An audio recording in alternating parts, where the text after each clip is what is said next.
Welcome back to the Build Beyond podcast. For this episode, I'm going to talk about low back pain.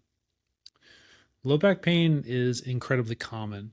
And this episode actually comes off the back of a conversation that I had this morning, not with a patient, but with someone I'm working with in the gym. This is someone she's had low back pain before. We've talked about it a lot. It comes and goes. And she rolled up to the gym this morning with, I don't know, it looked like 8 out of 10 low back pain.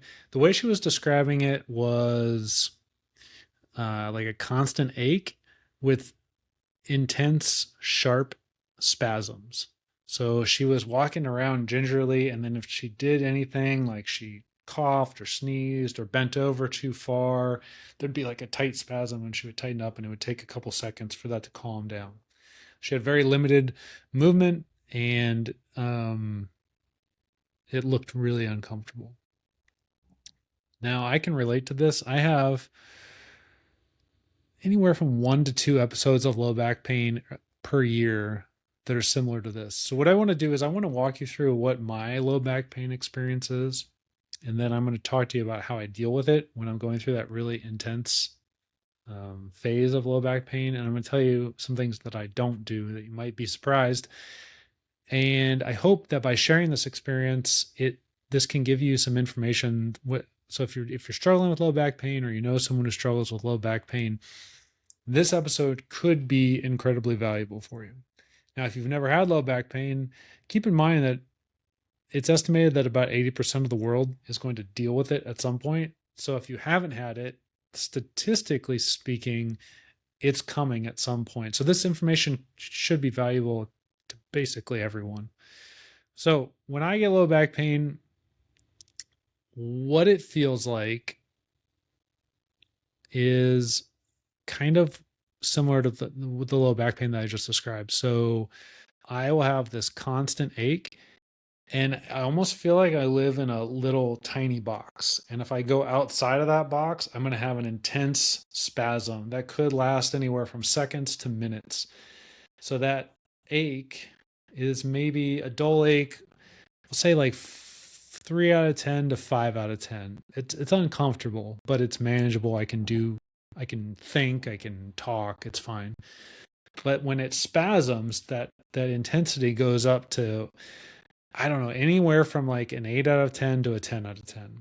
And I don't use 10 out of 10 lightly. It doesn't stay at 10 out of 10, but there's that brief second where if that was to last for hours, I'd have to go to the hospital. Like, it's that bad. So what'll happen is I'll be existing. It'll be uncomfortable, painful, but manageable. And then it'll spike 8 out of 10 to 10 out of 10 for a couple seconds. And then it'll start to come back down. I might hover at that 7 to 8 out of 10 while the spasm is going on for anywhere from seconds to minutes. And then it'll come back down to that ache, that pain, that 3 to 5 out of 10. And as I said, to me, it feels like I'm in a box. To start off with, I'm in this tiny box. And if I live inside that box, I am okay. But as soon as I come out of that box, either with movement or too much load, even with a sneeze, it's unbearable. It's worse in the morning. It gets better throughout the day. Sleep for me is terrible. It's hard to get into a position. Once I get into a position and find a comfortable position, I can't stay there for long, and I feel like I have to move. So there's this situation where my sleep is going to be affected, and I feel like if I could sleep better, the pain would go away, but I can't sleep better because it's uncomfortable to lie down. So I just kind of have to deal with that. I will say that my episodes of low back pain, I can anticipate 4 to 6 weeks. But the first 1 to 2 weeks, that's the only debilitating part. And then after that, it's just kind of trying to stay on the path, and it's going to get better. My low back pain will get better in 4 to 6 weeks, regardless of what I do. Doesn't matter if I have treatment or don't have treatment. So there's no way that I've been able to speed up my own recovery. But there are things that I do within those first couple weeks that keep me going. I'm going to talk about those right now. So for me, the number one thing is walking. My step count has to go up a ton. So I don't even know what it is, but like I might wake up at 3 or 4 in the morning with a pretty bad back spasm. And I'm an early riser anyway, so I might just decide, well, I'm up. Now, to get out of bed in the morning, that could be 10 to 20 minutes of trying to like not have a back spasm and get upright. And then once I'm upright, whew, that pain goes way up. Like it's almost like someone's taking a dial and turning it up with gravity, loading me early in the morning. So just to get to sitting could be 10 to 20 minutes. And then that sit to stand is almost unbearable. And sometimes it puts me back down. Once I'm up, my box is tight. I can't sneeze. I can't bend over. I can't rotate too much. So I have to gingerly walk downstairs. But once I'm up and I'm moving, I'm starting to feel better immediately.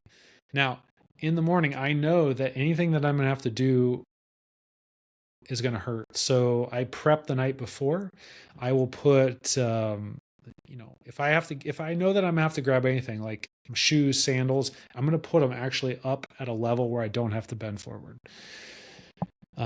Toothbrush, cup of water, anything like that. I'm going to set myself up for success in the morning. And I know the first thing I'm going to do in the morning is go on a walk. So if I need to have a coat ready, anything there is going to be set up for me in the morning. So I get up, I use the restroom, I usually make a cup of coffee, and I go on a walk. That walk could last anywhere from 20 minutes to 3 hours. It just depends on how early I get up. But for me, that gentle movement early on in the day sets me up for success.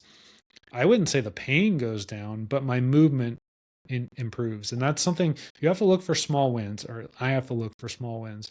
If I'm going to have to deal with this pain and I can't get rid of the pain, and it's going to follow this natural history where it's just going to stay bad and then get better progressively, I want to look at moving and keeping moving. Because here's an interesting thing. We know that increasing physical activity has a lot of health benefits.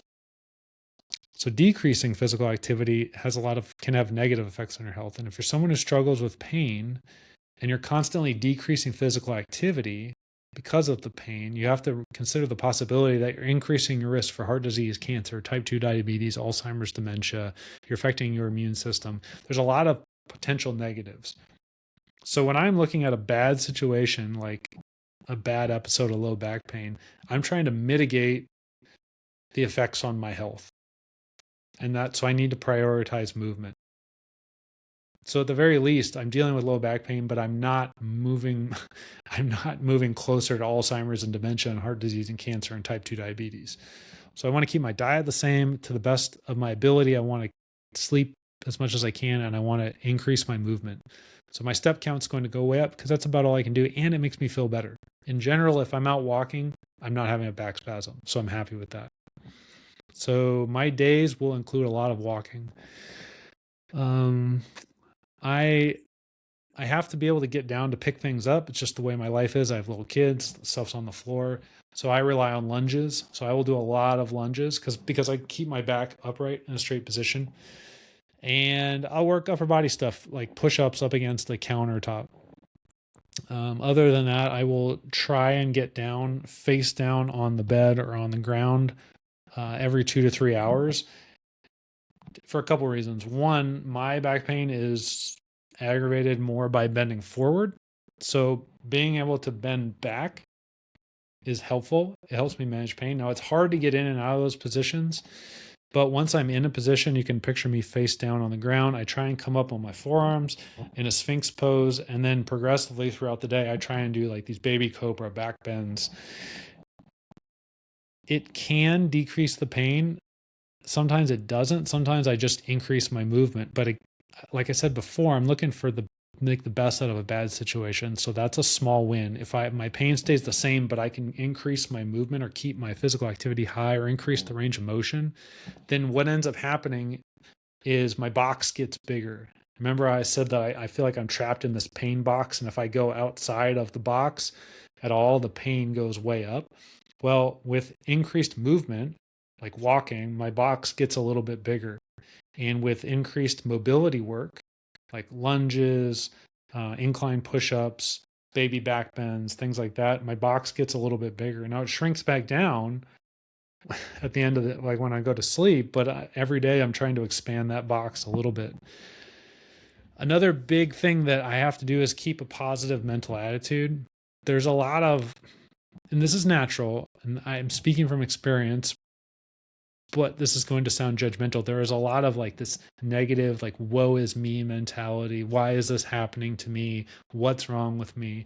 And you need to understand this is so common. I don't want to normalize it because there's stuff we can do about it, but it is quite common. So that should take the fear out of it. And a lot of people are like, well, I got to figure out what's going on. You can go down that path. I wouldn't discourage you.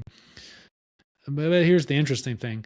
You're going to go, and if you get imaging, let's say a lot of times they find nothing. And that's the frustrating thing. People think, oh no, why, like, what is going on? There's nothing on my imaging. It's common. Sometimes people go and they get imaging and there's something on there. There's a disc problem. But there's a lot of people who have disc injuries that have no pain. So we don't know if the disc injury itself is the pain generator.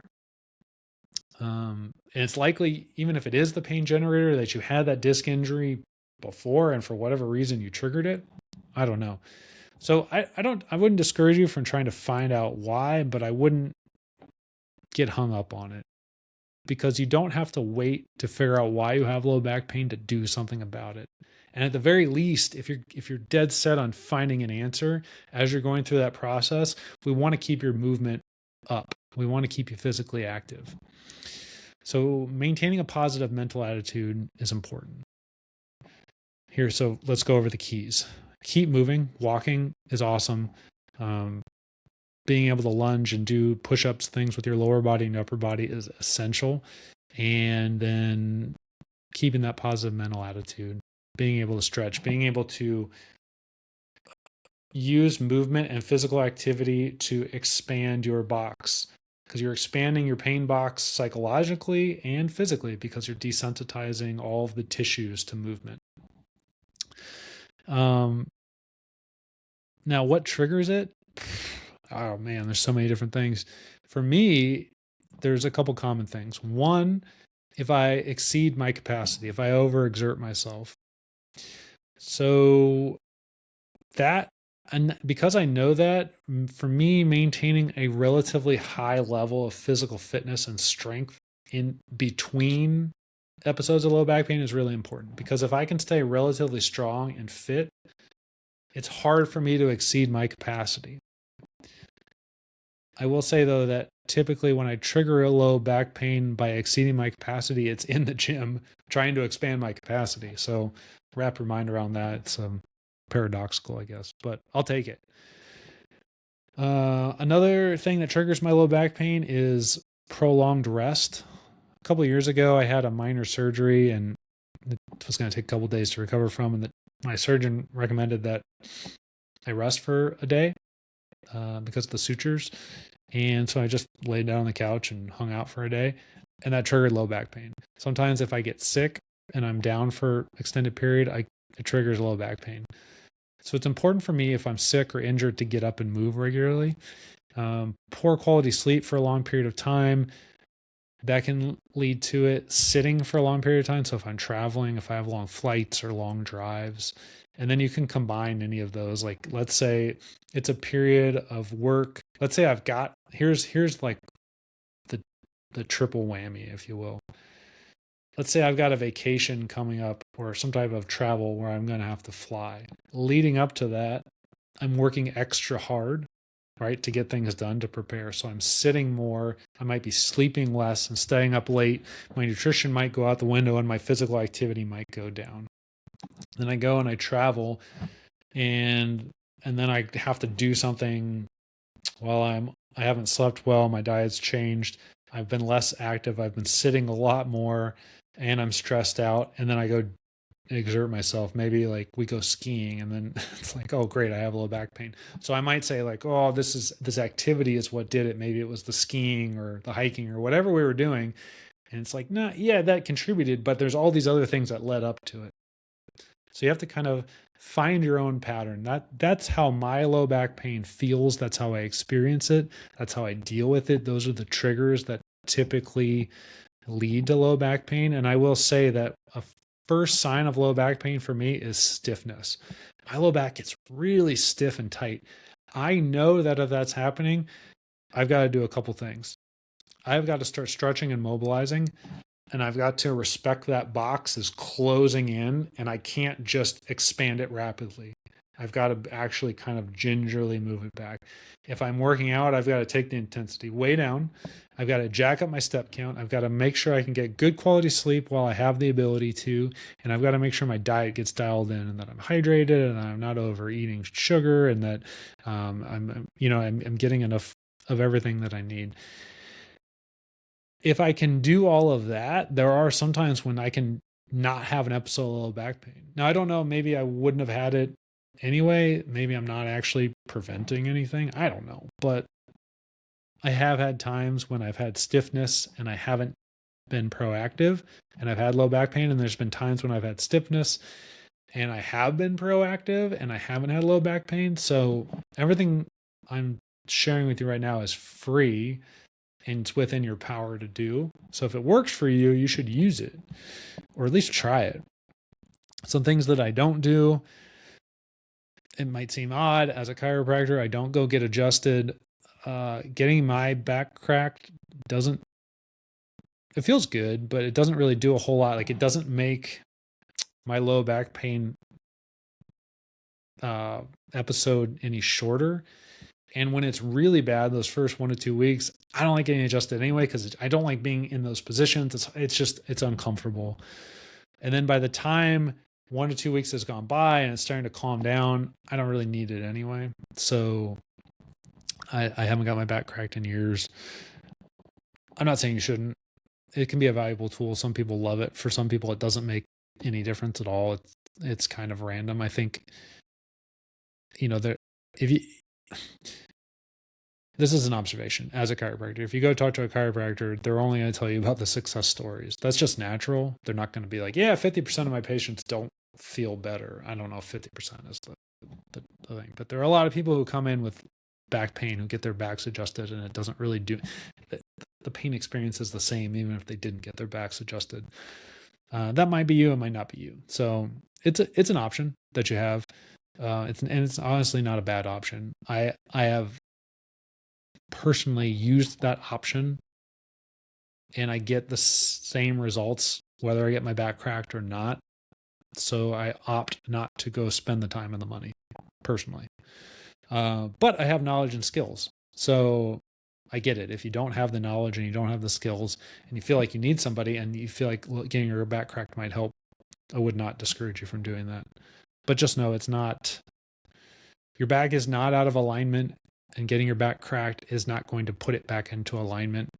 If your spine could shift and pop out of place easily, every trip and fall would be fatal. Sports like football, every tackle would be fatal. You're more robust than that. Things don't spontaneously slip out of alignment and then go back into alignment in the spine. And if you do feel like if we legitimately think that your spine is shifted out of alignment, that's a medical emergency because that's an unstable spine.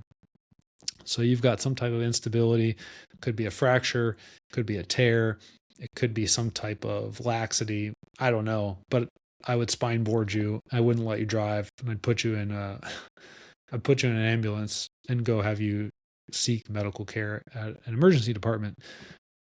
Now, if you have low back pain, don't get freaked out by that. It's not common.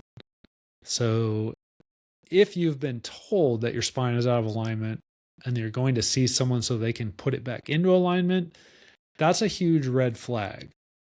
I'm not saying that the care itself that you're getting is bad, but the explanation and the justification for the care is not backed by any evidence.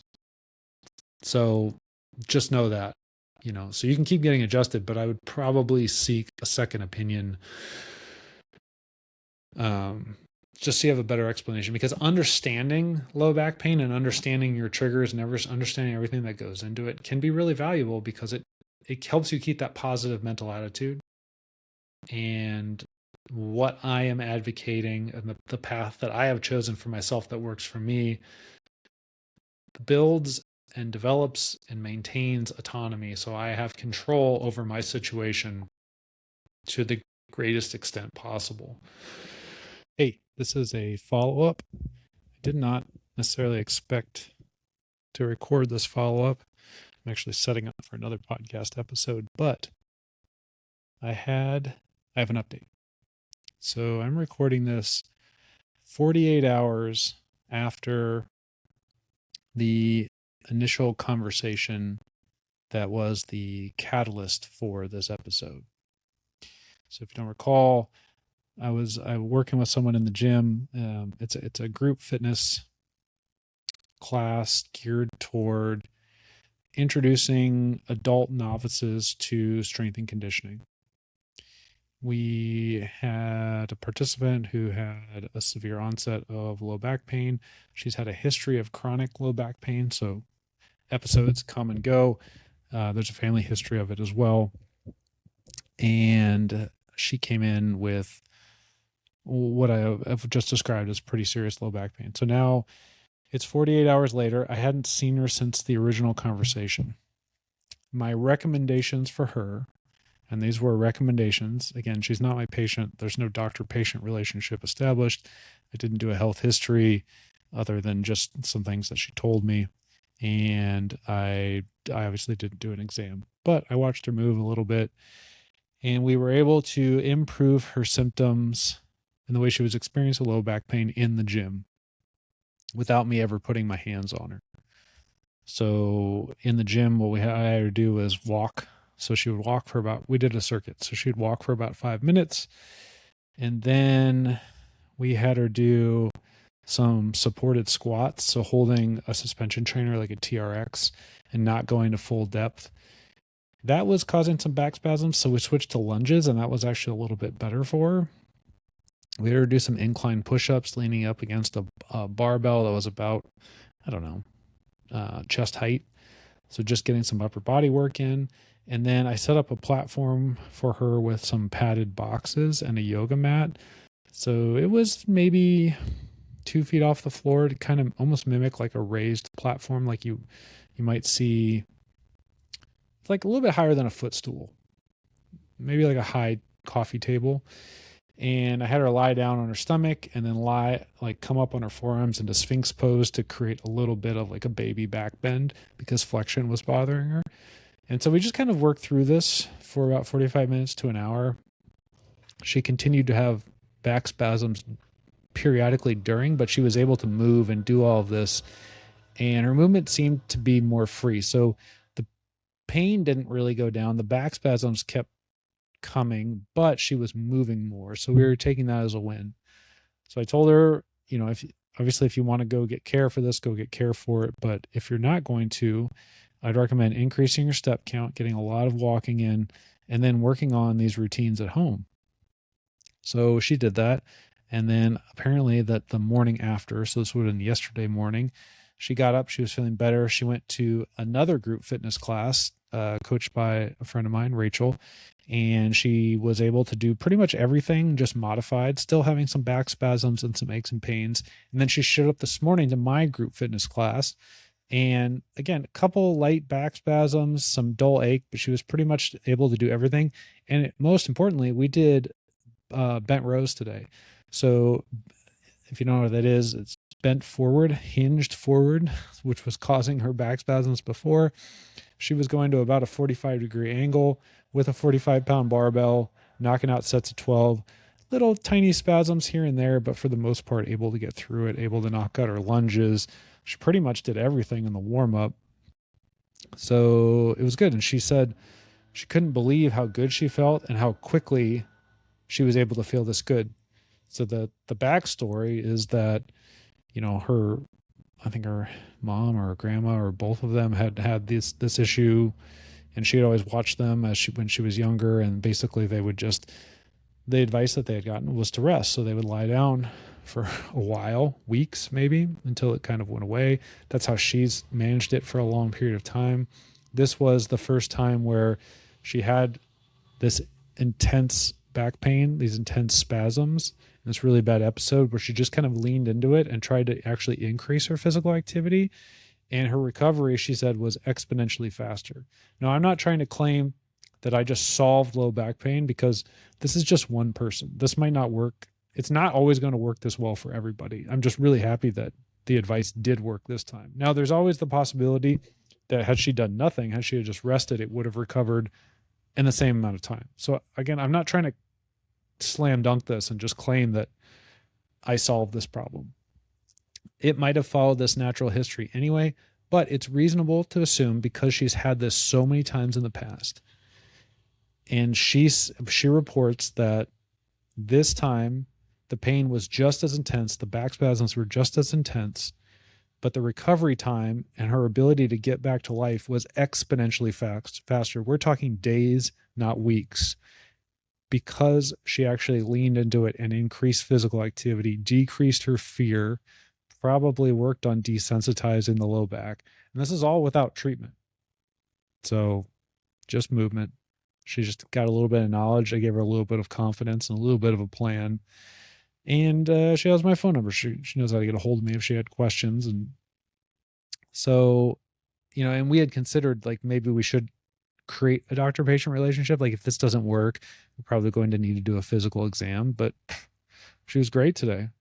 Now, it's probably going to come back. I mean, it might get worse later today. Again, I'm not trying to claim victory over low back pain here, but this is just a really good example of someone with a history of low back pain who had some really intense low back pain and was scared and cautious, and she was given some confidence. She was given a little bit of guidance, and she was given some options, and she chose to exercise those options. And those options were all movement based, without hands-on therapy, without medication, without rest. And in this specific instance, it appears to have had a positive effect. So do what you would like with that information. I want to make sure you understand this does not constitute medical advice. You should always, if you have questions, go enter into that doctor-patient relationship and have this discussion, because someone can do a complete health history and a physical exam. I think that's important, especially if you're afraid and concerned and this has been a long-term problem. But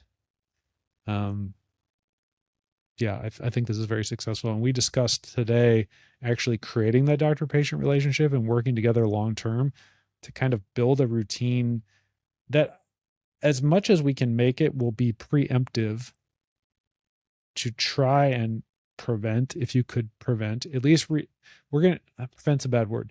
I would like to reduce her risk for reoccurrence. So, but what that's going to look like is routine physical activity, probably some strength and conditioning of all the muscles that support the spine, and then training her in some different positions, probably in some flexed positions and some positions that tend to provoke pain. We probably, instead of avoiding those, need to lean into them and practice them at light loads or with some type of repetition to get her back less sensitive and to make sure she's more comfortable with those positions.